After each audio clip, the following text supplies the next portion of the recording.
విశాఖ నగరం నడిబొడ్డున ఓ భారీ గ్యాస్ ట్యాంకర్ బోల్తా పడింది. విశాఖ నుంచి ఒడిశాకు వెళుతోన్న హిందుస్థాన్ పెట్రోలియం ట్యాంకర్ డ్రైవర్ నిర్లక్ష్యంతో వెంకోజపాలెం దగ్గర జాతీయ రహదారిపై అడ్డంగా పడిపోయింది.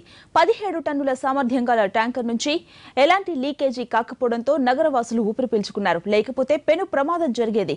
సమాచారం అందుకున్న అధికారులు క్రేన్ సహాయంతో ట్యాంకర్ తొలగించారు. అయితే గ్యాస్ ను మరో ట్యాంకర్లోకి ఎక్కించేందుకు అధికారులు ప్రయత్నిస్తున్నారు. ఇందుకు మరికొన్ని గంటలు పడే అవకాశం ఉంది. అలానే ట్యాంకర్లో గ్యాస్ ఉండడంతో భయంతో బిక్కుబిక్కుమంటున్నారు స్థానికులు.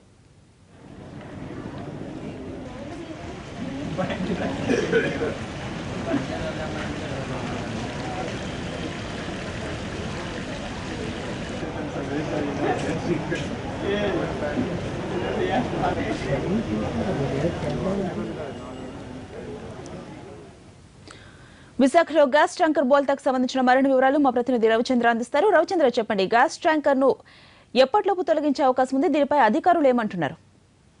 అందుక పండగ వేళ విశాఖలో పెద్ద గండం తప్పిపోయిందని చెప్పుకోవచ్చు. తెల్లవారుజామున వెంకోజీపాలెం దగ్గర హిందుస్థాన్ పెట్రోలియం కంపెనీకి చెందిన భారీ గ్యాస్ ట్యాంకర్ బోల్తా పడింది. దాదాపు 17 టన్నుల సామర్థ్యం గ్యాస్ ట్యాంకర్ ను తొలగించేందుకు ఉదయం నుంచి పోలీసులు సర్వశక్తులను అడ్డుతున్నప్పటికీ దాన్ని తొలగించడం సాధ్యం కావడం లేదు.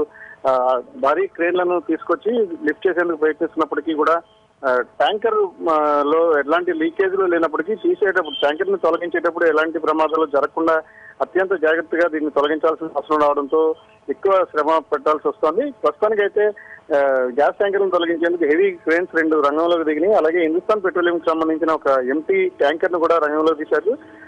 ఈ గ్యాస్ మొత్తాన్ని వేరే ట్యాంకర్ లోకి ఎక్కించిన తర్వాత మాత్రమే దీన్ని తొలగించాలని అధికారులు ప్రాథమికంగా నిర్ణయానికి వచ్చారు. ప్రస్తుతం ఆ ప్రాసెస్ అంతా కూడా స్టార్ట్ అవుతుంది. సంఘటనా స్థలంలో భారీగా జనం గుమిగూడున్నారు. జాతీయ రహదారిపై ఘటన జరగడం, అది కూడా జాతీయ రహదారికి అటు ఇటు కూడా నివాస కాలనీలు ఉన్నాయి. ఎప్పుడు ఏం జరుగుతుందో అన్న ఒక భయాందోళన స్థానికంగా ఉన్న ప్రజల్లో అయితే ఉంది.